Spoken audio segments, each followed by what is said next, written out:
बिस्मिल्लाहिर्रहमानिर्रहीम। अस्सलाम वालेकुम नाज़रीन, यहाँ पर आपको एक अफसोसनाक खबर देते चलें कि बरतानिया पीटरबरो में कार हादसा, एक शख्स जाँ बाक जबकि 2 ज़ख्मी, एक की हालत तशवीशनाक।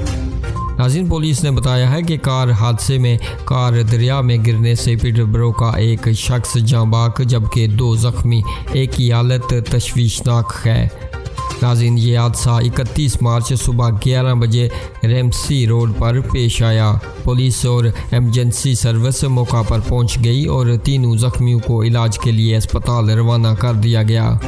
लेकिन पीटरबरो की गोबडन स्ट्रीट के 68 साला अब्दुल रज़ाक ज़ख्मों की ताब न लाते हुए रास्ते में ही दम तोड़ गए।